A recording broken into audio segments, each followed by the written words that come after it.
کئی علماء سے اس حوالے سے میں نے خود ذاتی طور پر تحقیق بھی کی ہے. بعض علماء کا جو ہے رائے کچھ اور ہے, بعض کا کچھ اور ہے, لیکن جہاں تک میں اپنے موقف میں پہنچا ہوں اس میں یہ ہے کہ اگر بیچ میں 1-2 دن نہ آئے پھر آ جائے انہی ایام کے بیچ میں 1-2 دن آیا, پھر 2 دن نہیں آیا, پھر اس کے بعد آیا, تو جن ایام میں نہیں آیا ہو تو ان ایام میں وہ عورت غسل کر کے نماز پڑھ لے, کیونکہ جب خون نظر نہیں آیا پورے 1 دن تک گزر گیا اور پھر بھی نہیں آیا تو اب اس صورت میں وہ غسل کر کے پھر نماز پڑھ لے. ہاں البتہ اس پہ 1 دن سے پہلے ہی آ گیا تو پھر اس کو یعنی دن میں یا 24 گھنٹے میں 1 مرتبہ ضرور آنا چاہیے. جی ٹوٹ کر جو ہے مطلب وہ آ رہی ہے. واللہ اعلم. وباللہ توفیق.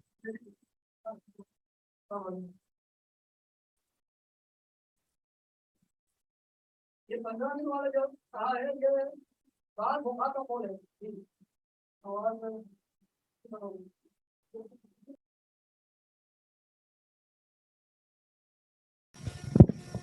یہ آن سائٹ کا ایک سوال تھا کہ گڈ لک جیسے فریزز استعمال کرنا, تو میں ان کو یہ کہہ رہا تھا کہ یہ جس قوم کے کلمات ہیں, ایک زبان جس قوم کی ہے, اور پھر مطلب ویسے ایک زبان جو ہے وہ قوم کے عقائد کی کہیں نہ کہیں عکاسی کرتی ہے, اس کو ریپرزینٹ کرتی ہے.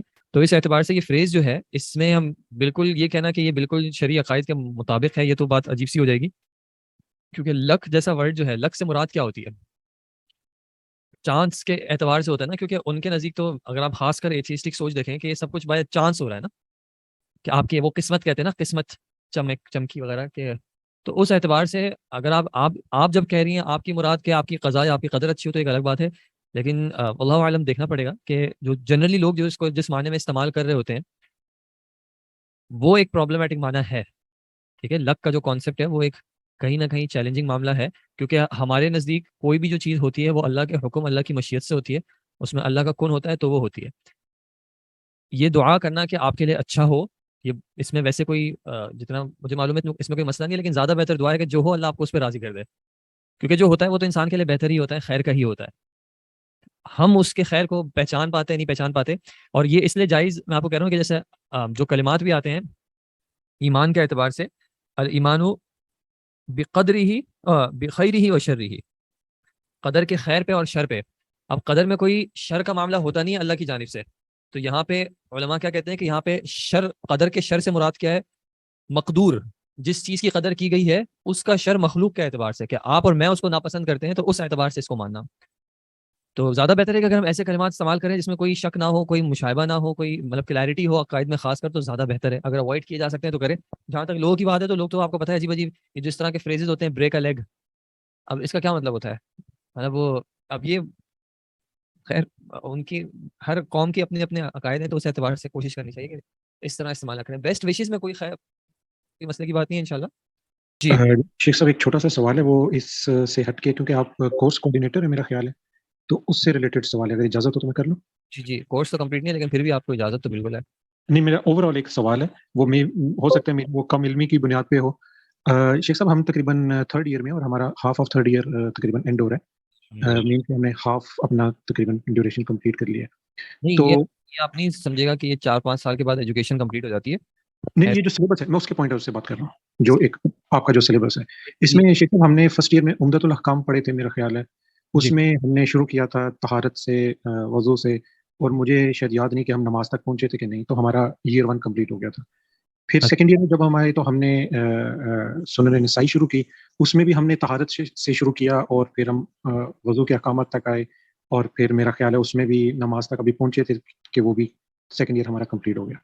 اب 3rd ایئر میں ہم نے فقہ شروع کیا, تو یہ بھی ہم نے طہارت سے شروع کیا ہے, اور ابھی اس کے بعد میرا خیال ہے اس کے بعد وضو کے احکامات اور نماز کے آئیں گے, تو میرا خیال ہمارا 3rd ایئر بھی ختم ہو جائے گا.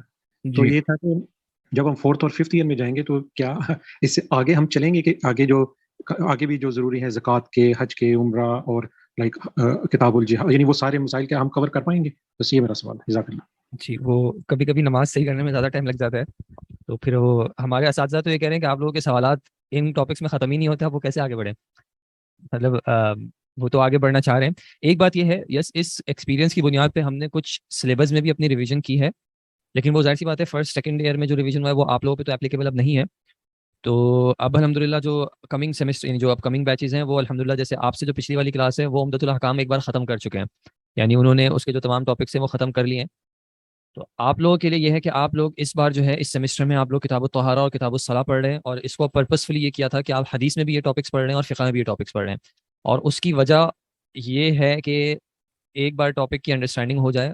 اس میں ایک خدشہ جو تھا اور کبھی کبھی آ جاتا ہے، اور وہ یہ ہوتا ہے، اور یہ صرف یہاں پہ نہیں ہے، یہ اکثر جگہوں پہ ہو جاتا ہے کہ اسٹوڈنٹس جو ہیں وہ پھر ایک ہی سوال جو ہے وہ مختلف اساتذہ سے کرتے ہیں وہ سارے فلیورز چکھنے کے لیے.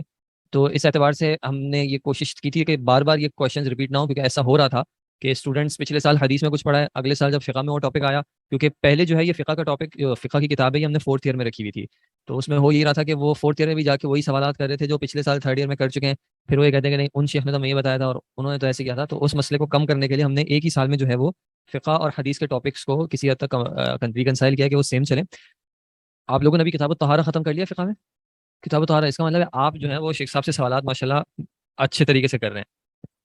جی آن لائن بہت سارے سوالات آتے ہیں، آن کیمپس بھی کبھی کبھی سوالات آ جاتے ہوں گے. تو جب آپ سوالات خاص کر اگر ٹاپک تو سیم ہوگا طہارت ہی ہوگا، لیکن وہ پھر اگر سوال زیادہ ہوں گے پھر ظاہر سی بات ہے آپ صرف آپ کا نہیں ماشاءاللہ، اور یہ اچھی بات ہے کہ کچھ اسٹوڈنٹس کا مزاج ہوتا ہے کہ وہ سوال کی کلیئرٹی کے لیے پھر اپنا انپٹ بھی دیتے ہیں، اپنا فیڈ بیک بھی دیتے ہیں. تو اس اعتبار سے وہ بات تھوڑی سی لمبی ہوتی ہے، تو وہ ظاہر سی بات ہے کہیں نہ کہیں ٹائم ایک ریسٹرکٹیڈ ہے، لمیٹیڈ ہے. ارادہ اور کوشش ہماری پوری یہ ہے کہ آپ سارے ٹاپک سے کم از کم تھوڑا تھوڑا گزر چکے ہوں. سارے ٹاپک سے کتب احادیث کے جو ٹاپکس ہوتے ہیں کم از کم ان پہ جو فقہی ابواب ہیں ان میں سے آپ سب سے گزر چکے ہوں بائی دا اینڈ آف.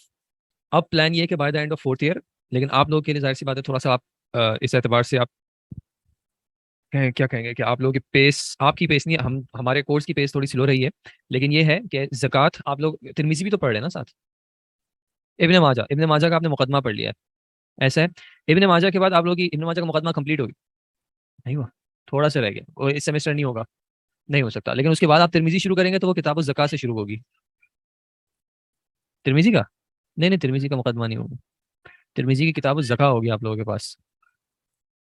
کتاب 3rd ایئر حدیث سنن ترمذی جو شروع ہوگی آپ لوگوں کی. آپ لوگوں کے پاس ہے نا سنن ترمذی؟ آپ لوگوں کو ملی ابھی؟ اچھا، آپ لوگوں کے پاس پہلی جو اس میں کتاب ہے وہ ابواب الزکوٰۃ ہے، ٹھیک ہے. تو ترمذی میں آپ کے پاس زکوٰۃ انشاءاللہ اس کا مطلب اسی سال میں شروع ہو چکی ہوگی، اور پھر اگلے سال جو ہے یعنی ابواب الصوم بھی اسی میں ہے ترمذی میں. تو اس اعتبار سے امید ہے. اور 4th ایئر میں ظاہر سی بات ہے پھر یہ طہارہ اور صلاح کے ٹاپکس نہیں ہوں گے. پھر آپ کے پاس نکاح، طلاق، معاملات اور ہوپ فلی حج کا بھی جو معاملہ ہے وہ 4th ایئر میں آئے گا. اور 4th ایئر میں پھر آپ کے پاس 2 کتابیں سائملٹینیسلی چلیں گی، سنن ابی داؤد اور صحیح مسلم. تو 4th ایئر میں سنن ابی داؤد میں نکاح، طلاق یہ والے ٹاپکس چلیں گے، اور صحیح مسلم میں جو ہے وہ پھر امارہ ہو گیا، قدر کے ٹاپک ہو گیا، قضاء کا ہو گیا، فتن ہو گیا، اس طرح ہوگا. اور پھر 5-6 سال میں انشاءاللہ صحیح بخاری میں سے وہ ٹاپکس ہوں گے. اور صحیح بخاری کا سلیبس ہم نے ٹاپک وائز فائنل نہیں کیا ہے، وہ ہم نے پھر استاد اور اسٹوڈنٹ پہ اس طرح چھوڑا ہے کہ استاد کا کام ہے کہ کتاب کا منہج پڑھانا، اور اسٹوڈنٹ نے جو ہے وہ کسی حد تک استاد کو یہ کمیونیکیٹ کرنا ہے اور ان سے ڈسکس کرنا ہے کہ کیا ٹاپکس ان کے رہتے ہیں.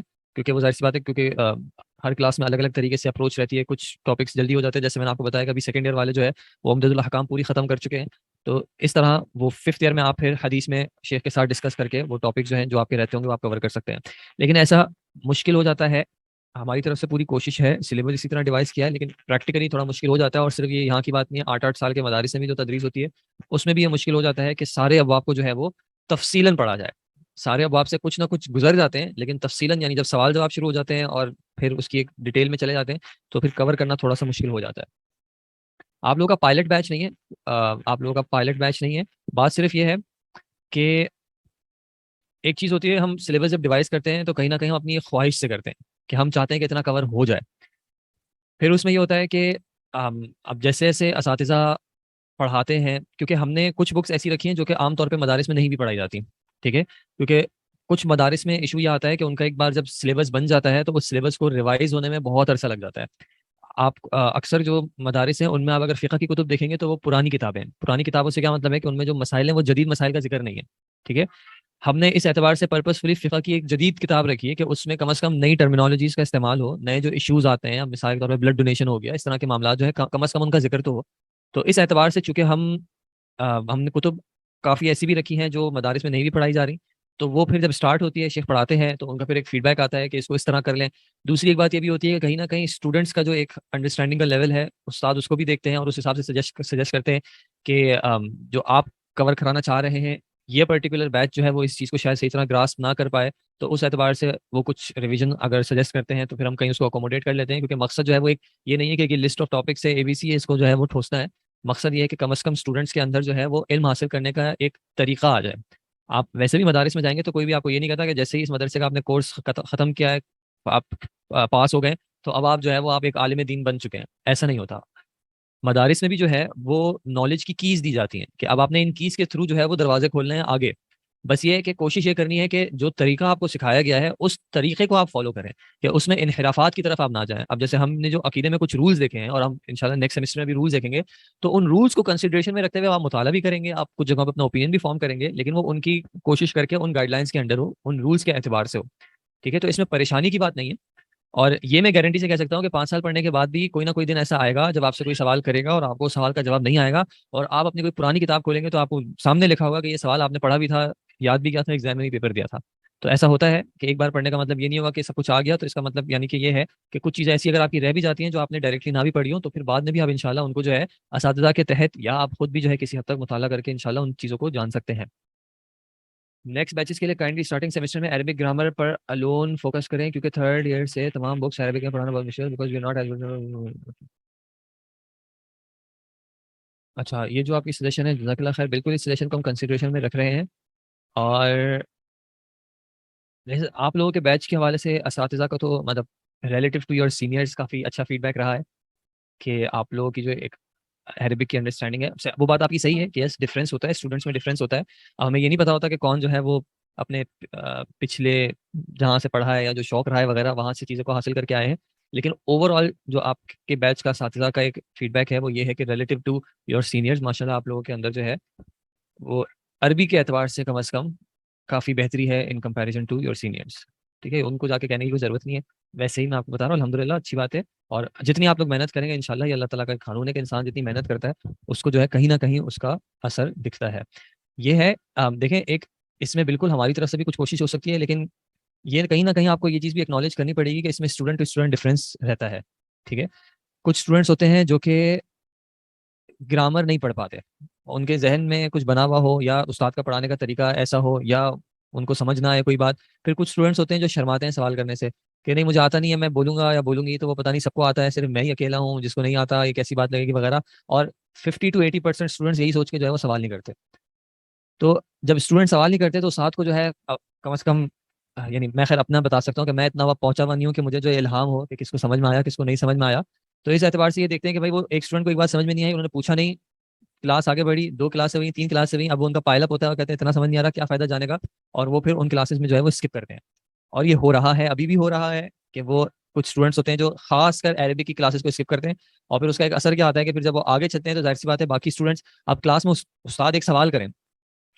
میں اپنی کلاسز کا اگر بتاؤں تو میری اپنی کلاس میں ایسا ہوتا ہے کہ میں نام لے کے اسٹوڈنٹ کا کہتا ہوں کہ آپ نے جواب دینا ہے, اور ہر جگہ سے آنسر آ جاتا ہے لیکن اس پرسن سے نہیں آتا. اب جب ہر جگہ سے آنسر آ گیا, میں کتنی بار بھی کہہ دوں کہ آپ کنٹرول کر لیں نہ جواب دیں, اس لیے میں نام لے کے ان کو پکار رہا ہوں. لیکن یہ ہو جاتا ہے کہ اب وہ کتنا انتظار کریں, ان کا بھی جو ہے ایک جواب آ جاتا ہے. اب وہ جب باقی 3-4 جگہوں سے آواز آ رہی ہے اور اس پرسن سے آواز نہیں آ رہی, تو اب کیا کیا جائے, اس کا کیا حل ہے؟ اب اس کے خیر مختلف حل ہو سکتے ہیں, لیکن کہیں نہ کہیں اسٹوڈنٹس کو بھی جو ہے وہ اپنے اعتبار سے اس بارے میں محنت زیادہ کرنی پڑے گی. اسپوکن عربک کے حوالے سے ایشو یہ ہے, جہاں تک اسپوکن کی بات ہے, چیلنج صرف یہ ہے کہ ہمارے پاس باقی سلیبس اتنا ہے کہ اگر اس میں بھی ٹائم دیں, اور اس میں ایک سمپل سی بات ہے کہ خواتین کے اعتبار سے ایک چیلنج آ جاتا ہے اساتذہ کو, جو بالکل بلنٹ سی بات ہے کہ ان سے انٹریکٹ کرنا میل ٹیچرس کا جو ہے وہ ایک چیلنج ہے, اور اسپیشلی آن لائن پھر ایک اور چیلنج ہو جاتا ہے. جب اسٹوڈنٹس کا نمبر بڑھ جاتا ہے تو وہ پھر ایک بہت چیلنجنگ چیز ہو جاتی ہے. تو ٹل ہم اس چیلنج کو کسی طرح فیس کر پائیں, فی الحال ہم اس ایشو کو اتنا ایڈریس نہیں کر رہے, اس لیے ہم اسپیکنگ سے زیادہ جو ہے وہ ریڈنگ اور کمپریہینشن انڈرسٹینڈنگ پہ جو ہے وہ فوکس کر رہے ہیں, کیونکہ پریکٹیکلی کم از کم پاکستان میں رہتے ہوئے اسپوکن سے زیادہ جو ہے وہ یوز جو ہے, یوز ان دا سینس کہ جو زیادہ بینیفیشیل ہے, اگر ریلیٹیولی بات کر رہا ہوں, اسپوکن کا بھی فائدہ ہے, اس میں کوئی شک نہیں ہے, لیکن ریلیٹیولی اگر 3 میں سے ایک آپشن چوز کرنا ہو تو ظاہر سی بات ہے پہلے فہم اور قرات آئے گا ان کمپیریزن ٹو اسپوکن. نئے بیچز کو بھی عربک دروس اللغات سے پڑھائی جاتی ہے اور عربک گرامر سے پڑھائی جاتی ہے, بس تھوڑا سا چینج یہ ہے کہ ہم نے ان کے نمبر آف پیریڈس تھوڑے سے بڑھائے ہیں. ٹھیک ہے, نمبر آف پیریڈس تھوڑے سے بڑھا دیے تاکہ ان کو ٹائم زیادہ ملے, اور اساتذہ کو بھی تھوڑا سا ہم نے ان سے ریکویسٹ کی ہے کہ کلاس میں ریڈنگ پہ تھوڑا فوکس زیادہ کرائیں. کہ جتنا آپ لوگ ریڈ کریں گے اتنی آپ کی زبانوں پہ جو ہے وہ ورڈز چڑھیں گے، جتنا آپ کی زبانوں پہ ورڈز چڑھیں گے آپ کی اس اعتبار سے پروسیسنگ فاسٹ ہوگی، جتنی آپ کی پروسیسنگ فاسٹ ہوگی آپ کے لیے ریڈنگ اور کمپریہنشن اس کو سمجھنا جو ہے وہ آسان ہو جائے گا۔ اس میں کوئی سمپل سی بات ہے کہ زبان سیکھنا جو ہے ویسے تو ہر چیز اللہ تعالیٰ کی طرف سے ہوتی ہے، لیکن زبان میں کوئی ایسی بات نہیں ہے کہ ہم کہہ سکیں کہ یہ صرف انٹیلیجنٹ لوگوں کا کام ہے، ایسا نہیں ہوتا، کیونکہ آپ اپنے آپ کو جتنا بھی سمجھدار یا اچھے الفاظوں میں کن ذہن سمجھیں، لیکن آپ کوئی نہ کوئی زبان تو بولتے ہیں نا، آپ اردو بولتے ہیں، آپ انگلش بولتے ہیں، جب آپ اردو اور انگلش سیکھ سکتے ہیں تو عربی کوئی اس اعتبار سے کوئی بہت زیادہ، آپ عرب ممالک میں چلے جائیں وہاں پہ جو لوگ سڑکوں پہ ہوتے ہیں یعنی جو جن کے گھر بھی نہیں ہوتے وہ بھی یہ زبان بول رہے ہوتے ہیں، تو اس اعتبار سے عربی زبان اگر آپ اونلی ایز اے لینگویج بھی دیکھیں تو کیپیسٹی تو ہر کسی کے اندر ہوتی ہے الحمدللہ کہ وہ زبان کے طور پہ اس کو سیکھ سکیں، بس آپ مطلب کچھ اسٹوڈنٹس کے اندر یہ ہوتا ہے کہ وہ کہتے ہیں نہیں بہت مشکل ہے بہت مشکل ہے، جب آپ نے شروع سے کہہ دیا اپنے آپ کو کہ بہت مشکل ہے تو سمپل سی بات ہے کہ وہ اور مشکل ہی بنے گی، تو اس اعتبار سے ہماری طرف سے کوشش ہے کہ وہ نمبر آف پیریڈز ان کے بڑھا کے جتنی ریڈنگ ہو سکے اور اس اعتبار سے ہم فوکس کر سکیں، تو وہ کر رہے ہیں انشاءاللہ۔ فرسٹ ایئر میں آپ لوگوں کے کتنے پیریڈز ہوتے تھے؟ 3 ہوتے تھے، فورتھ ایئر میں آپ لوگوں کے 4 ہو گئے تھے، ہاں آپ لوگوں سے پہلے جو تھے ان کے فرسٹ ایئر میں 2 پیریڈز ہوتے تھے اور سیکنڈ ایئر میں بھی شاید 2 ہوتے تھے، 2 ہوتے تھے یا 3، آپ لوگوں نے جو ہے پھر سیکنڈ ایئر میں آ کے زیادہ پیریڈز کور کیے تھے عربی کے۔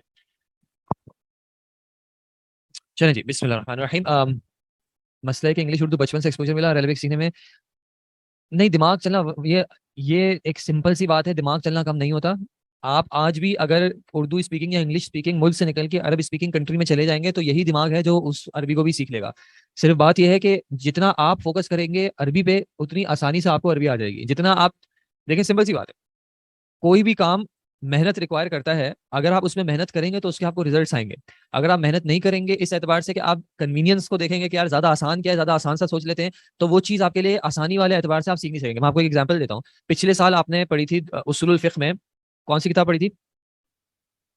الاصول من علم الاصول، وہ آپ کے پاس عربی میں بھی تھی اور آپ کے پاس اردو میں بھی تھی، جن اسٹوڈنٹس نے پریفر کیا کہ ہم اردو میں پڑھ لیں ان میں، اور جنہوں نے عربی میں پڑھا تھا ان میں آپ کو بہت فرق دکھے گا، جب آپ کے پاس ایک کنوینئنس تھی اردو کی اور آپ نے اس کنوینئنس کو چوز کیا تو اس کا اثر آپ کے اپنی ذات پہ کہیں نہ کہیں آئے گا، آپ اپنے آپ کو عربی کلمات سے گھیریں، آپ اپنی سوچ کو کسی بھی لینگویج کو اڈاپٹ کرنے کے لیے آپ کو کوشش کرنی ہوتی ہے کہ مجھے ہمارے ایک ٹیچر نے، مجھے ابھی تک یاد ہے، انہوں نے ہمیں ایک کرائٹیریا بتایا تھا کہ آپ کو اگر کسی بھی زبان پہ عبور چاہیے تو آپ ایک کام کرو، اور کس طرح آپ کو پتا چلے گا کہ آپ کو واقعتاً اس زبان پہ عبور آ گیا ہے، انہوں نے کہا تھا آپ سوچنا جو ہے اس زبان میں شروع کر دیں، ٹھیک ہے، آپ جب بھی بیٹھے ہوئے ہیں آپ جان بوجھ کے آپ اس زبان میں سوچیں، اگر کوئی سوچ آ بھی رہی ہے تو آپ کوشش کریں کہ میں اس سوچ کو اس زبان میں کیسے تعبیر کروں گا، اور کرائٹیریا کیا ہوگا کہ جب آپ کو خواب اس زبان میں آنے لگے نا تو اس کا مطلب ہے کہ آپ نے اس زبان کو صحیح طریقے سے حاصل کر لیا ہے، تو اگر آپ کو یہ محسوس ہوتا ہے کہ آپ عربی کی طرف پلٹنے کو پریفر کرتے ہیں، آپ ڈکشنری عربی ٹو انگلش یا عربی ٹو اردو کھولنے کے بجائے آپ عربی ٹو عربی انگلش کھول کے عربی ٹو عربی ڈکشنری کھول کے اس کو سمجھنے کی کوشش کرتے ہیں، تو پھر آپ کے لیے وہ جو نتائج ہوں گے وہ ڈفرینٹ ہوں گے اگر آپ اردو یا انگلش کی طرف بار بار جو ہے وہ رجوع کرتے ہیں۔ آپ قرآن پڑھ رہے ہیں، آپ بار بار ترجمہ، آپ ترجمے والا قرآن کھول کے پڑھتے ہیں تو ایک ڈفرینس آئے گا اس کی بنسبت کہ اگر آپ عربی کی ہی کوئی چھوٹی جو تفسیر ہوتی ہے، آپ کو عربی کوئی چھوٹی تفسیر پتہ ہے؟ چھوٹی چھوٹی مطلب سہل اور ریلیٹیولی لانگ نہ ہو عربی کی، آپ قرآن کیسے پڑھتے ہیں؟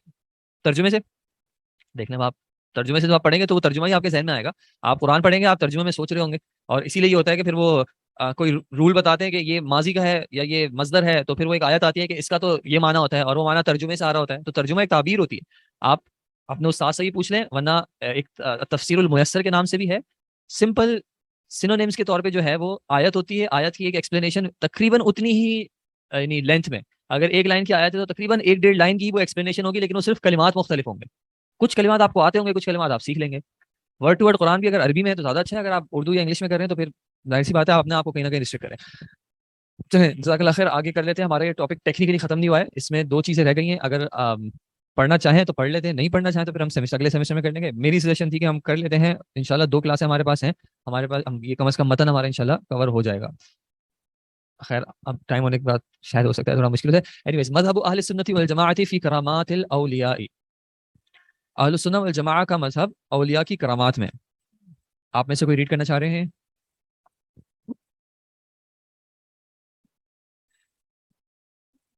دیکھیں میں آپ کو ایک ایگزامپل دے رہا ہوں، یہی کتاب، ٹھیک ہے، مجھے پتا ہے کہ میں نے اس کتاب کے پڑھنے میں تھوڑی سی آپ لوگوں سے جلدی کرائی ہے، کہ میں نے آپ کو متن پہ فوکس کرایا ہے اور میں نے آیات کی اور پوائنٹس کی بہت زیادہ شرح نہیں کی ہے، ٹھیک ہے، کیونکہ جب میں شرح کروں گا یا ہم ایکسپلینیشن میں جائیں گے تو وہ ظاہر سی بات ہے اردو میں ہوگی کسی حد تک، اور آپ کسی بھی ٹاپک کو آپ لے لیں گے، یعنی میں آپ کو اس طرح بتا دوں کہ اگر شروع سے ہم شرح پہ چلتے ہیں نا، ایسا ممکن نہیں ہوتا کہ متن بھی ختم ہو، پچھلے آپ پاس میں اسٹوڈنٹ سے پوچھ لیں کہ اساتذہ نے جب پڑھایا اور شرح سے پڑھایا تو وہ ہارڈلی ہاف آف دا بک تک پہنچے، ہارڈلی ہاف آف دا بک تک، وہ کمپلیٹ کرنا تو دور کی بات ہے.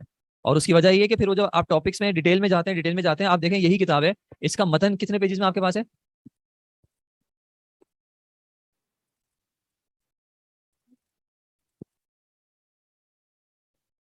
134 پیجز میں آپ کے پاس اس کا متن ہے، اور وہ بھی اس اعتبار سے کہ انہوں نے بہت کیا بولتے ہیں کھلے دل سے جو ہے وہ خالی پیجز چھوڑے ہیں کہ نئے ٹاپک کے لیے انہوں نے الگ سے پیج کر دیا ہے.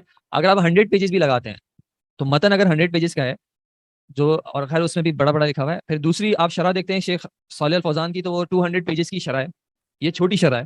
پھر شیخ صالح عثیمین کی شرح دیکھتے ہیں تو وہ 2 جلدوں پہ ہے، 400 پیجز کی. پھر اس طرح آپ کسی اور کی شرح دیکھیں گے وہ اور بھی ہیں. تو اسی ٹاپک کو اگر آپ ایکسٹینڈ کرنے پہ آئیں، شرح کرنے پہ آئیں، تو وہ بات تو بہت لمبی جا سکتی ہے. پرپز کم از کم متن سے ایک بار گو تھرو کرنے کا یہ کہ آپ اس عربی کی عبارت سے جو ہے وہ گزر چکے ہوں. ورنہ ٹاپک کی ایکسپلینیشن میں جائیں گے، ان کا موقف اس میں کریں گے انشاءاللہ، لیکن اس میں پھر آپ کی عربی عبارات پہ فوکس نہیں ہوگا. ٹھیک ہے جی. ریویژن جو ہے مشکل لگ رہا ہے، اگر آپ یہ والا ٹاپک نہیں پڑھنا چاہ رہے تو پھر ہم ریویژن کر لیں گے. اس میں اب یہ 2-3 چیزیں رہ گئی ہیں. ریویژن ویسے کوئی ایسی چیز ہے جس کی ریویژن کی ضرورت ہو؟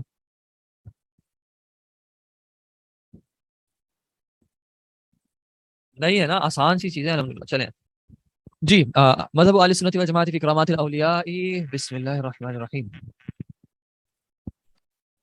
السلام علیکم ورحمۃ اللہ وبرکاتہ. سر وعلیکم السلام ورحمۃ اللہ. مذهب أهل السنة والجماعة في كرامة الأولياء، ومن أصول أهل السنة التصديق بكرامات الأولياء وما يجري الله على أيديهم من خوارق العادات في أنواع العلوم والمكاشفات وأنواع القدرة والتأثيرات والمأثور عن سالف الأمم في سورة الكهف وغيرها عن صدر هذا الأمة من الصحابة والتابعين والسائر فرق الأمة وهي موجودة وفيها إلى اليوم القيامة. اب آپ ایک کام کریں، فوراً اپنی آنکھیں بند کریں. جنہوں نے ریڈ کیا فوراً اپنی آنکھیں بند کریں اور کوشش کریں بتائیں کہ آپ نے جو پڑھا ہے اس میں کیا بات ہوئی ہے. فوراً آنکھیں بند کر کے کتاب کی طرف 1 سیکنڈ بھی نہیں دیکھنا ہے آپ. یہ اصول اہل سنت کے مطابق جو ہے وہ بتا رہے ہیں کہ ان کی کرامات اولیاء کی، اور وہ جو ان کے ہوتی ہے جو ان کے ہاتھ سے، جو کہ ان کے عادات کے اور ان کی اقسام جو کہ مکاشفات کے معنی میں پتہ نہیں، جو کہ صورت جو صدر. یہ آپ آنکھیں بند کر کے بتا رہی ہیں؟ اللہ اکبر. آپ کی آواز نہیں آ رہی ہے، معذرت.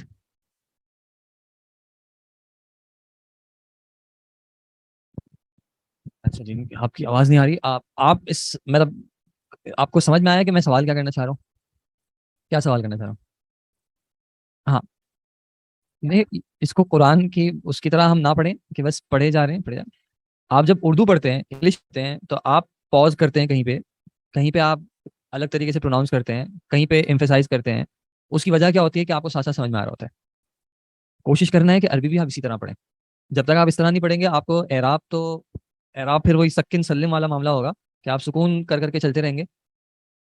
تو کوشش یہ کرنی ہے سلو پڑھ لیں، کوئی مسئلے کی بات نہیں ہے، لیکن کہاں رکنا چاہیے کہاں نہیں رکنا ہے یہ چیز آپ کو اسی وقت سمجھ میں آئے گی جب. اور آپ کا پاز بھی نیچرلی اس جگہ پہ آنا چاہیے جہاں پہ ایک سینٹینس کمپلیٹ ہو رہا ہے، ایک بات مکمل ہو رہی ہے. مثال کے طور پہ ومن اصول اہل السنت التصدیق بکرامات الاولیاء، یہاں تک ایک بات مکمل ہو رہی کہ اہل السنہ کے اصولوں میں سے کیا ایک اصل ہے التصدیق بکرامات الاولیاء، اولیاء کی کرامات پہ کیا کرنا؟ تصدیق کرنا ان کی کہ اولیاء کی کرامات ہوتی ہیں. وما یجری اللہ علی ایدیہم من خوارق العادات، جرا یجری کا مطلب ہوتا ہے چلنے کا، اجرا یجری جاری کرنا، اور جو اللہ جاری کر دے علی ایدیہم ان کے ہاتھوں پر، من خوارق العادات عادات سے ہٹ کر جو چیزیں ہوتی ہیں، خلاف کہہ لیں آپ، خلاف العادات. کچھ چیزیں ہوتی ہیں جو عادات کے مطابق ہوتی ہیں. مثال کے طور پہ آپ کسی چیز کو چھوڑتے ہیں، وہ کدھر جاتی ہے؟ نیچے کی طرف جاتی ہے. یہ عادتاً ایک ہی معاملہ ہے. اس میں خوارق العادہ کیا ہوگا کہ آپ ایک بھاری چیز کو ہاتھ سے چھوڑیں اور وہ نیچے جانے کے بجائے رائٹ کی طرف چلی جائے، تو یہ خارق العادہ ہو جائے گا. کس طرح کی عادات میں مخالفت ہو سکتی ہے؟ فی انواع العلوم، کبھی ایسا ہو سکتا ہے کہ اللہ تعالیٰ کسی کے لیے علم کی وہ چیزیں کھول دے جو کہ عادتاً دوسروں کو نہ پتا ہو. یا پھر مکاشفات ہی کیا ہو جائے؟ کشف، آپ نے سنا ہوگا کشف کا مطلب کیا ہوتا ہے؟ انکشاف کسے کہتے ہیں؟ میرے اوپر انکشاف ہوا ہے، اس معاملے کا انکشاف، وجدان. آپ ٹھیک ہے، کسی چیز کا واضح ہونا. کشف کا معنی ہوتا ہے واضح ہونا، کھلنا. تو مکاشفات کے اللہ تعالیٰ کچھ چیزوں کو کچھ لوگوں پر واضح کر دیتا ہے. وہ انواع القدرتی و تاثیراتی، اور قدرت پاور اور اثر کے اعتبار سے بھی اس کی بھی کچھ قسموں کے اعتبار سے کچھ خلاف العادات چیز ہوتی ہیں. تو اہل السنہ والجماعہ کا مسلک کیا ہے؟ اولیاء کی کرامت کا ماننا کہ اللہ تعالیٰ اپنے اولیاء کو کچھ کرامات عطا کر دیتا ہے، ان سے کچھ ایسی چیزیں ان کے اوپر جاری کر دیتا ہے جو کہ خلاف عادات ہوتی ہیں. کبھی وہ علم کے اعتبار سے ہوتی ہیں، کبھی وہ ان کے اوپر کچھ وضاحت کے اعتبار سے ہوتی ہیں، کبھی وہ کسی طرح کی قدرت کے اعتبار سے ہوتی ہیں، طاقت کے اعتبار سے ہوتی ہیں، اور کبھی وہ کسی طرح کے اثر کے اعتبار سے بھی ہو سکتی ہیں. اور اس میں کیا چیز آتی ہیں؟ والمأثور عن سالف الامم فی سورۃ الکہف وغیرہ، جو چیزیں معصور ہیں پچھلی امتوں میں سے بھی اور اس امت کی بھی، جیسے کہ قرآن میں اللہ تعالیٰ نے سورۃ الکہف میں ذکر کیا ہے اور دوسری بھی مواقع پہ ذکر کیا ہے. وعن صدر هذه الامه من الصحابه والتابعین، اور اس امت کا جو مین سینٹر جو رہا ہے صحابہ کا، اور پھر اس کے بعد خیر القرن قرنی ثم الذین یلونہم تابعین کا، وسائر فرق الامه وہی موجودۃ فیہا الی یوم القیامہ، اور وہ موجود ہے قیامت کے دن تک. جی، پچھلی امتوں میں سے کون سی کرامت اللہ تعالیٰ نے ہمیں بتائی ہے؟ غار میں سو گئے تھے، سورۃ الکہف میں جن کا ذکر ہے کہ وہ جوان جو غار میں سو گئے تھے. اس میں خلاف عادت کیا چیز ہے؟ انسان سوتا ہے، ایک دن سو جاتا ہے زیادہ سے زیادہ اگر بہت زیادہ نیند نہ ہوئی ہو تو، لیکن اس کے بعد انسان خود ہی اٹھ جاتا ہے. لیکن وہ ان کو اللہ تعالیٰ نے 300 سال سلا کے رکھا، ان کے جسم میں کوئی تبدیلی نہیں آئی، کوئی ان کو نیند نہیں آئی. خلاف العادت چیز ہے. اور کون سی چیز ہے؟ خضر علیہ السلام، خضر علیہ السلام کے معاملے میں کون سا والا معاملہ؟ وہ جو حضرت موسیٰ کے ساتھ جا رہے تھے. صحیح. خضر علیہ السلام کے معاملے میں صرف ایک تھوڑا سا ہے، یہ بھی کرامات میں ذکر ہو سکتا ہے، صرف ایک اختلاف ہے جس وجہ سے خضر علیہ السلام کا نام یہاں پہ جو ہے تھوڑا سا چیلنجنگ بات ہے کہ کچھ کا موقف ہے کہ خضر علیہ السلام جو وہ نبی تھے.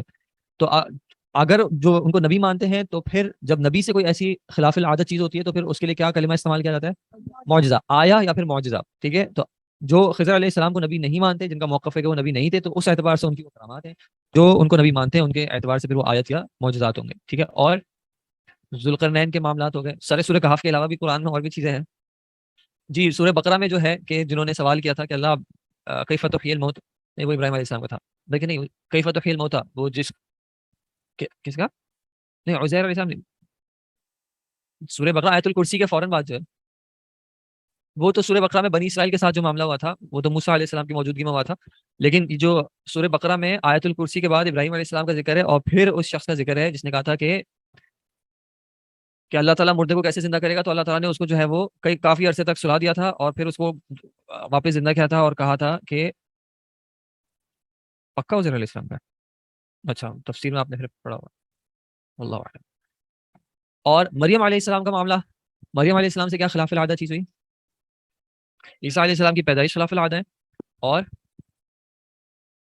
ان کے حجرے میں کھانے کی چیزیں آ جانا خلاف العادت ہے. اور اللہ تعالیٰ نے ان کو کہا تھا کہ درخت کے تنے کو ہلاؤ اور کیا ہوگا؟ کھجور گرے گی. تو آپ کبھی کھجور کے تنے کو ہلا کے دیکھے گا کتنی کھجوریں ہلتی ہیں، تو آپ کو پتہ چلے گا کہ یہ خلاف العادت معاملات میں سے ہے. ٹھیک ہے. تو اس طرح. اور صحابہ میں کیا ہوا؟ اچھا، یہ انواع العلوم کہ اللہ تعالیٰ کچھ چیزوں کا بتا دیتا ہے، کچھ چیزوں کا علم دے دیتا ہے، تو یہ بھی امت میں رہا ہے، صحابہ میں بھی رہا ہے.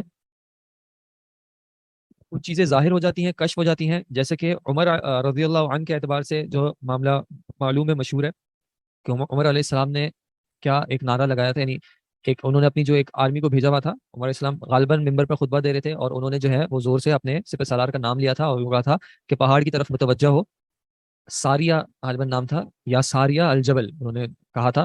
اور انہوں نے بتایا کہ اللہ تعالیٰ نے جو ہے مجھے دکھایا کہ ہماری جو آرمی تھی اس کو جو ہے دشمن اس کا گھراؤ کر رہا ہے. تو جو ان کے لیڈر کمانڈر تھے ان کو عمر رضی اللہ عنہ نے آواز دی کہ اس جانب متوجہ ہو، اور اللہ تعالیٰ نے اس آواز کو جو ہے وہ وہاں تک پہنچایا تھا. اور اسی طرح صحابہ کے مختلف واقعات رہے ہیں کہ جہاں پہ کم کھانا جو ہے وہ کافی تعداد کو پورا ہو گیا، اور اس طرح کے جو باقی معاملات بھی رہے ہیں. ٹھیک ہے.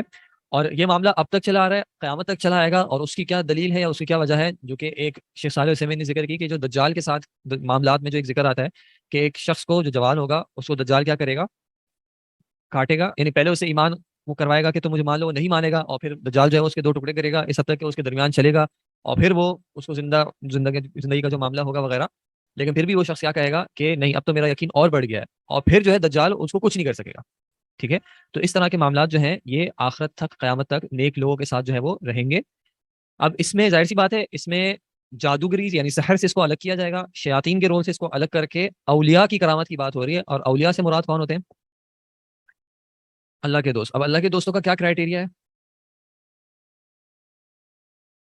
جی، الذین آمنوا وکانوا یتقون. آیت کیا ہے؟ الا ان اولیاء اللہ لا خوف علیہم ولا هم یحزنون، اور پھر ان اولیاء کی صفت کیا بیان کی؟ الذین آمنوا وکانوا یتقون، کہ جو ایمان لاتے ہیں اور تقوی اختیار کرتے ہیں۔ اس کے لیے یہ کوئی شریعت میں گریڈنگ نہیں ہے کہ پہلے ایک عام شخص ہوتا ہے، پھر وہ اس درجے تک پہنچتا ہے، پھر وہ کچھ خاص عبادات کرتا ہے تو اس درجے تک آتا ہے، پھر وہ ابدال اور اس طرح کے جو لیولز ہوتے ہیں، اس طرح کی کوئی بات مشروع نہیں ہے، شریعت سے نہیں ہے کہ انہی کے جو ہے پھر معاملات کو کرامات مانی جاتی ہے۔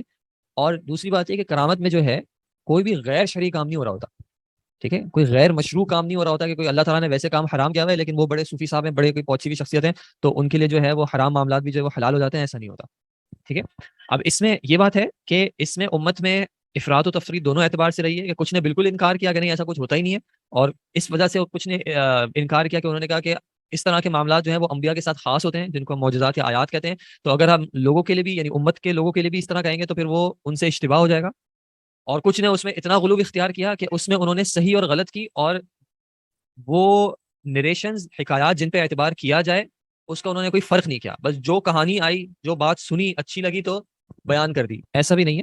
ان معاملات میں دیکھا جائے کہ جو بات ذکر کی جا رہی ہے وہ بات واقعتاً ثابت شدہ ہے بھی یا نہیں، ٹھیک ہے۔ جسٹ بیکاز ایک کہانی اچھی لگ رہی ہے، سننے میں اچھی لگ رہی ہے، لوگوں کو ایک آپ اصول الحدیث سے پڑھ رہے ہیں نا کہ وضع کے ریزن میں سے ایک ریزن کیا ہے؟ تقرب اللہ تو ہے، لیکن یہ ایک جو لوگوں کو قصے سنانا، لوگوں کو عجیب عجیب باتیں بتانا، ٹھیک ہے، اس سے کیا ہوتا ہے کہ لوگ کہتے ہیں ہاں یار اس کے پاس کوئی یعنی آپ کو ڈرامے اور موویز دیکھنے کی ضرورت نہیں ہے، آپ ان کے کہانی قصے سن لیں تو آپ کی وہ ضروریات پوری ہو جائیں گی۔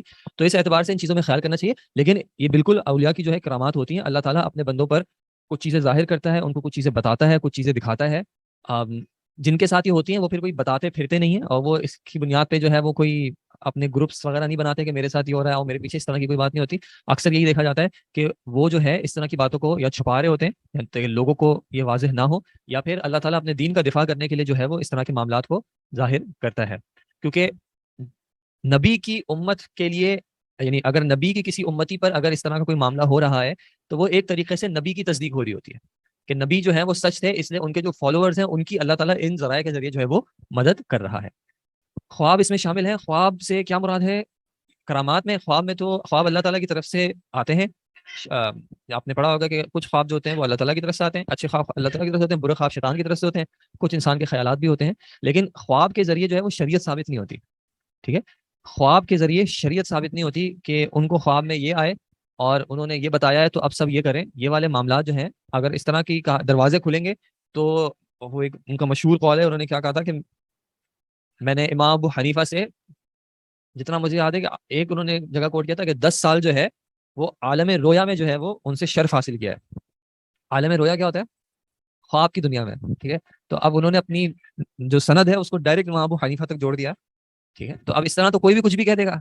بات یہ کہ خواب جو ہے وہ شریعت تبدیل نہیں کر سکتی، شریعت کے اعتبار سے کوئی گائیڈ لائنز نہیں آ سکتی، جو اچھی باتیں ہیں نیک باتیں ہیں اللہ تعالیٰ اپنے بندوں پہ اظہار کرتا ہے، خواب میں بھی اللہ تعالیٰ کچھ حقائق بتا دیتا ہے، دکھا دیتا ہے، تو اس میں کوئی پریشانی کی بات نہیں ہے، لیکن کوئی بھی اس میں غیر مشروع چیز نہیں ہوگی، اور غیر مشروع سے مراد کوئی بدعتی امر بھی نہیں ہوگا۔ بدعتی امر کا کیا مطلب ہوتا ہے کہ ایک ایسا کام اللہ کا تقرب حاصل کرنے کے لیے جو نبی صلی اللہ علیہ وسلم اپنی زندگی میں کر سکتے تھے، صحابہ بھی کر سکتے تھے، لیکن انہوں نے نہیں کیا۔ اگر انہوں نے نہیں کیا تو اس کا مطلب ہے کہ پھر اس طریقے سے اس وصف پہ اس کو کرنا یہ مشروع نہیں۔ آپ اکثر دیکھتے ہیں کہ وہ سیلاب آ گیا تو وہ ان بابا جی کو جو ہے وہ خواب آیا ہے کہ یہ والا ورد جو ہے وہ اتنے ہزار بار اگر یہ قوم کرے گی تو ان سے یہ عذاب جو ہٹ جائے گا۔ کیا نبی صلی اللہ علیہ وسلم کے زمانے میں کیا اس طرح کی لوگوں پر مشکلات نہیں آئی تھیں؟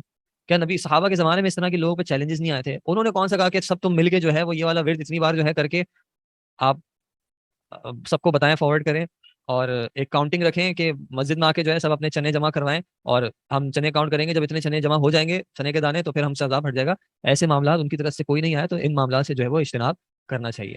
خواب آتے ہیں، بالکل ایسا ہوتا ہے، سچے خواب آنا صحیح بات ہے، سچ خواب آ بھی سکتے ہیں، سچے بھی ہو بھی سکتے ہیں، اور آپ کتاب التوحید میں آپ نے یہ حدیث پڑھی ہوگی یا نہیں ہوگی، ایک حدیث ہے، اب اس کی تفسیر میں نہیں جا سکتا، لیکن نبی صلی اللہ علیہ وسلم نے کچھ اس طرح کی بات کی تھی کہ خواب جو ہے وہ پرندے کے کس کی نہیں پڑھی، چلیں چھوڑیں،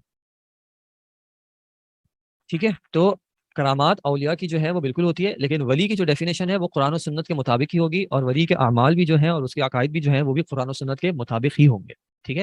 ظاہری جو معاملات ہوتے ہیں صرف ان پہ نہیں جانا چاہیے۔ اگر ایک شخص اللہ کے قریبی میں سے نہیں ہے، جیسے آپ نے سنا ہوگا کہ وہ اتنے درجے تک پہنچ گئے کہ ان پہ نماز معاف ہو گئی، یا ایسے درجے میں پہنچ گئے کہ وہ اپنے گھر میں بیٹھے ہیں اور کعبہ جو ہے وہ آ کے طواف کر رہے ہیں، اگر کعبہ نے کسی کے لیے طواف کرنا ہوتا تو نبی صلی اللہ علیہ وسلم کے لیے وہ مدینہ میں آ کے نبی صلی اللہ علیہ وسلم کو اور ان کے صحابہ کو عمرہ کروا دیتا جب وہ عمرے کے لیے نکلے تھے اور کفار نے ان کو روکا تھا، جس میں پھر حدیبیہ کا معاملہ آیا تھا. نبی صلی اللہ علیہ وسلم وہیں پہ رک جاتے اور کعبہ ان کے لیے آ جاتا. لیکن ان کے لیے ایسے معاملات نہیں ہوئے. تو ان معاملات میں جو ہے انسان کو خیال کرنا چاہیے کہ کس طرح کی باتیں جو ہے وہ کہیں اور کس طرح کی باتوں سے اجتناب کریں. یہ جو کرامات کا ذکر ہوتا ہے، جو ان میں سے اگر باتیں واقعتاً صحیح سند سے ثابت ہوں تو ان پہ بالکل اعتماد کر سکتے ہیں اگر اللہ کے نیک بندوں کی طرف سے ہیں. لیکن صرف قصے کہانیوں کے طور پہ جو ذکر کر دی جاتی ہیں جس کے پیچھے کوئی سند نہیں ہوتی، کوئی بیان نہیں ہوتا کہ کس نے بتایا، کہاں سے یہ بات آئی، کوئی اس کی اوتھینٹسٹی ہے یا نہیں، ایسی باتوں کو بغیر جو ہے صرف اس سے فارورڈ نہیں کرنا چاہیے کہ چونکہ نیک لوگ ہیں ان سے ذکر ہو رہی ہے تو لوگوں میں ایمان بڑھے گا. ایسا نہیں کرنا چاہیے. ٹھیک ہے، یہ معاملات جو ہے پھر دوسرے خطرناک دروازے کھلتے ہیں. جی، خواب پرندے کی طرح ہوتا ہے، جب اس کی تعبیر بیان کی جاتی ہے تو وہیں گر جاتا ہے اور تعبیر واقع ہو جاتی ہے. جس طرح کی کوئی حدیث ہے اس کی تفسیر آپ جو ہے پھر کبھی اور دیکھ لیں گے انشاءاللہ. حدیث بہت خوبصورت ہے، اس میں پھر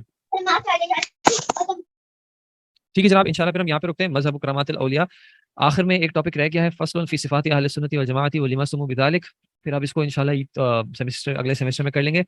ہم اگلی کلاس، اب ایک تو پتہ بھی نہیں اگلی کلاس ہوگی بھی یا نہیں ہوگی، اگر ہوتی ہے انشاءاللہ موقع مل جاتا ہے تو ہم کور کرنے کی کوشش کر لیں گے اگر آپ لوگوں کی اجازت ہو. ادروائز ایمان اور قضا کا ٹاپک چھوڑ کے اولیاء کی کرامات تک کا جو ٹاپک ہے یہ سارا جو ہے ہم نے الحمدللہ متن سے کور کر لیا ہے اور اس کی بنیادی انڈرسٹینڈنگ جو ہے وہ آپ لوگوں سے مطلوب ہے.